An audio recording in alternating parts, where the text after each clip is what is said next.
So we're here with, Michael Schultz. all right, and I got stuff here that I need you to sign to make my life complete. Okay. Let me get my pen. Okay, I got a marker here. I don't know. Where do Good. we want That's to even better. Bring those up so you can hold the camera. Huh? Well, you know, people used to selfies. Let me see. You know, these autographs are worth fortunes. They're worth a whole lot. Yeah. So we got. What do we have first? What do we have? Oh, get out of here. Does You a know- tiger wear a necktie? You know what I was saying to Mike? I'm filming. Stop. He's got to tell me the story. Say. So wait. Does say a tiger wear a necktie? Was my first Broadway play. The part of the lead actor was written for a guy like John Voight, who happened to be a friend of mine at the time, and Al Pacino came in to audition, and I turned to the playwright Don Peterson, who wrote this play, and said, "I don't care what you wrote, man, that's the guy."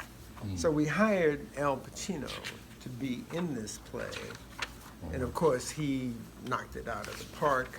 Okay. I hired my wife to play the female lead. She knocked it out of the park. And I had these great actors, Hal Holbrook, David Apatashu, Lauren Jones, my wife, Lazaro Perez, Roger Robinson, who's still hitting the boards. And the play was a powerhouse. About addicts, was it? Or It was about a young teenage drug addicts. So we went to a lot of halfway houses and did our research. And most of the kids who were drugged out were the real sensitive, poetic kids who just couldn't deal with New York at the time. And Pacino played a fatherless character, you know, and it was great. okay. All right. So you'll This sign is that in a great. second. All right. So I will sign this. okay. All right. So then, all right. You run through the history. Two, Oh, just sign it with your name. just sign it. Yeah, scribble on it. Hey, Shaka Zulu. That's hard to get. Yeah. Oh, no, like it's on a stalker. All right. Okay. So then we got this one. wow. What the wine cellars buy. Where do you get this stuff? I got my secrets. I need to get mine All right. for my We'll find one for you. archives. We'll find one for you. I'm telling you, Mike. What the wine cellars buy. Woody King produced the play. Ron Milner from Detroit, and Glenn Turman, who I put in Cooley High, played the young kid in this, and we did it at Lincoln Center. I don't know how many black directors have been in Lincoln Center, not very many, unfortunately. But this was one of the first black plays done at Lincoln Center. No, on the front. I mean, it resembles Shakespeare, no? Or who is that supposed to represent? That is Shakespeare. Okay. The New York Shakespeare Festival, Lincoln Center. Ah. It used to be, before Joe Papp created the Shakespeare Festival downtown, it used to be combined with the Vivian Beaumont. Well, it was funny. We also, like, we put the clips together. The Starsky and Hutch, we managed to put some stage. Where did you people- find that? I cracked up when I saw that. Well, the reason we wanted it was because it had some key people in that scene. Like, you managed to, I know, like Roger Robinson for one. Yeah. Dick Anthony. Yeah. Well, Dick Anthony and his wife. Now this is interesting. They don't have any pictures of the cast in this. Okay. Now I wonder why they chose to do that.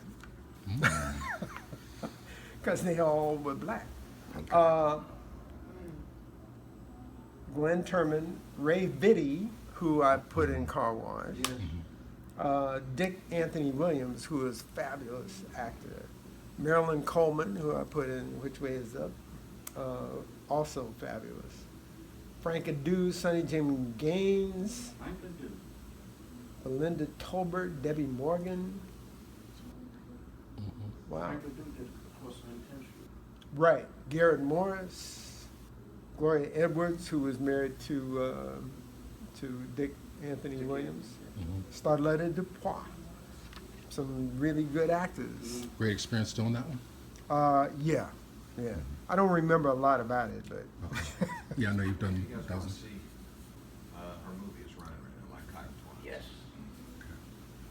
Lena, we're going to do a Q&A with you afterwards, Okay. so you can hang out. All right, Yeah, got one more. Look, All right, but yeah, the Starsky and Hutch though, you have Dick Anthony and you have his wife in that episode. Gloria Edwards. Yeah. Wow. I totally. I don't even remember doing You that. remember doing certain things? He's like, how'd that happen? Yeah. All right. Exactly. So what directing experiences on stage stick in your mind? On stage. Yeah. Yeah. Cool.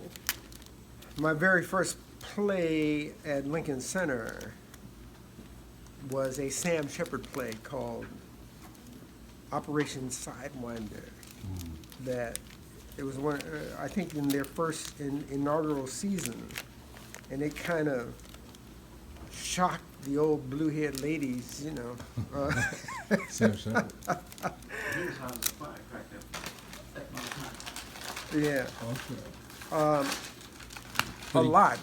You know, Mike, you song. playbills. Mike, you are a man. Song The Lusitanian Bogey, you know, was just an incredibly powerful piece of agitprop theater about the oppression of Mozambique and Angola by Portugal.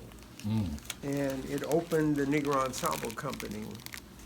And it was a play that was created without the actors knowing what characters they were playing, you know?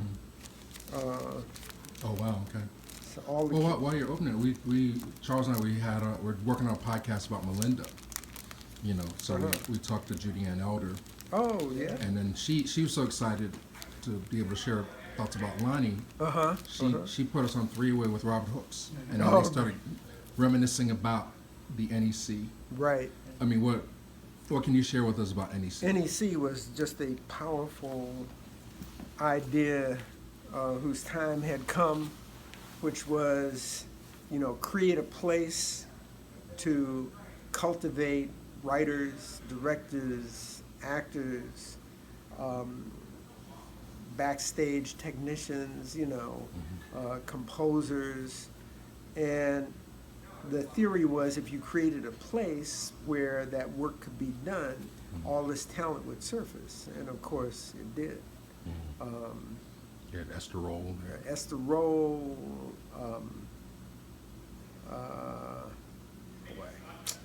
Moses Gunn, Debbie Morgan,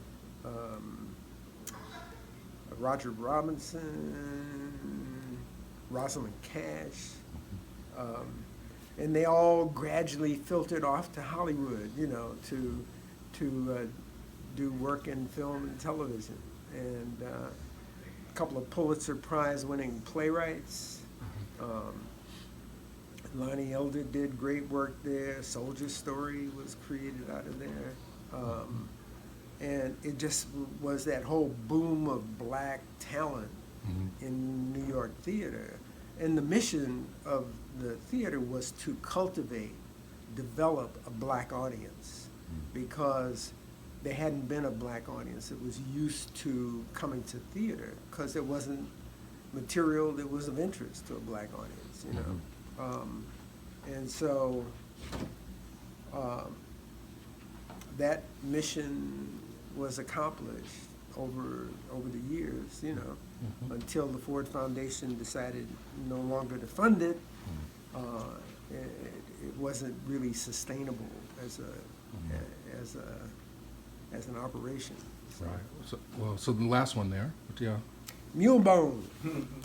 Mulebone is the last play I directed on Broadway for Lincoln Center. It was a play that Louis Henry Gates discovered. Somebody brought it to him, found it in a trunk, and it was written by Zora Neale Hurston and Langston Hughes. And they got into some kind of fight, and so the play was never produced. Well, that when you put those two names together off the bat, you're talking about two differing looks at black expression, correct? Well, you had northern point of view and a southern point of view. Southern point of view. Right. But that wasn't. I don't think that was the fight. I don't know what the fight was, but it prevented this play from being done in their lifetime. So Louis Henry Gates brought it to Lincoln Center, and they asked me for a couple of years to direct it. Look how young Courtney B. Vance is. I was busy making movies, and I kept saying, okay, I'll do it next year. I'll do it next year. Until finally, I said, okay, I'm going to commit to doing it. And I had just finished a film for Sam Goldwyn Jr. called Living Large. Living Large. Thank you very much. And Sam wouldn't let me move the editing to New York, and I said, I got to direct this play. I got to do this play. So I'm flying back and forth, rehearsing the play a couple of days a week, and then back in LA editing. And I was so worn out by the time we got this play on. I said, I'll never do that again. All right, so then the question, and if you want to ask a question, we're always talking about the black theater movement that you were a major part of, you know, how there's very little of it that exists in film in terms of the depths of stories and characterizations. I mean, we have River Niger and Soldier's Play, Right. and now we have Fences, finally. You know, why do you think that is? Is it, I mean, like, just, you know, be real, like, why don't we see the same level of depth of character in motion pictures that we get the opportunity to see in some of these in pioneer theater? plays? Yeah. Because movies cost a lot of money, and the people who have the money, who are willing to spend it on movies, usually don't look like us. And so the material that gets done goes through what I call the white filter. Yes. And it's a cultural filter that is that's created by whatever their life experience is.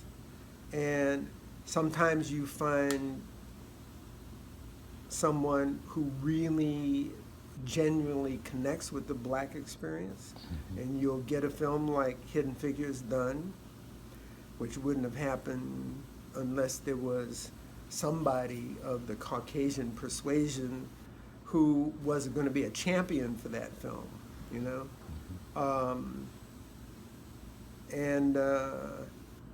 And Fences would not have happened if there wasn't a champion inside the studio system to get that movie made, you know? I thought like Django. Hmm. Django and Jane. What about- Tarantino's. Yeah, well, Tarantino had enough marquee value to get that movie made, just basically on his name. And I thought it was a very subversive, revolutionary movie. Yes. That a lot of people didn't appreciate. No black person would have gotten that movie made. Sound Right, familiar? of course. Sound familiar, Mike? Huh? Because of what it was saying. Yes. And this brilliant young actor who played the slave owner, what's his name? Leonardo, you know, got shunned by the Academy just because he played that character. Not because he didn't play it well, because he played it brilliantly, you know. Right. Yes. So- Not only that, the empathy from Tarantino for this history Oh, yeah. and putting him straight about Dumas, Right. who he was. Right. Exactly. Yes. Exactly. Now, Tarantino, you know, a lot of black people had a problem with that movie because they didn't understand what was really going on, Mhm. you know. But that was a revolutionary. How about Free State of Jones? Did you see that? I have not seen it. Okay. Well, I'm curious while we have you for a second. What was going on in that the Richard Pryor Western that you were talking about on stage that couldn't get made? Oh, it was a film with a black hero, a gunslinger in the Wild West who had mystical powers, who came into a town that had been peaceable. You know, half the town was black, half was white. They were peaceably coexisting until an incident happened, and then it became like a little warfare. And in rides the black stranger to straighten out the mess. So that So movie will get made one day. And what I was surprised is when Richard got his picture deal with Columbia. He had a 5-picture deal. He could have done anything. He didn't make that movie. You know? But I think that was Jim Brown's influence. So. Well, Indigo. Well, they said, you know, they had Purple Rain before anybody. Oh yeah, They yeah. had a lot of stuff. And Jim Brown said, "No, we don't want that." Michael, Barry was upset. He wanted to come because he always loves to see. Barry is who worked with Franklin and Ajay. Yeah, yeah. Living Large. Yeah. And he was instrumental in helping August get his biggest paycheck because he convinced Richie, who was working with Eddie, to buy that property, Fences. Oh yeah. Yeah. Okay. Yeah. But he sends his love to you, Oh well, and I hope reflected right back. I hope Lawrence feels better also. Yeah. All right. Well, thank you. Thanks, Michael.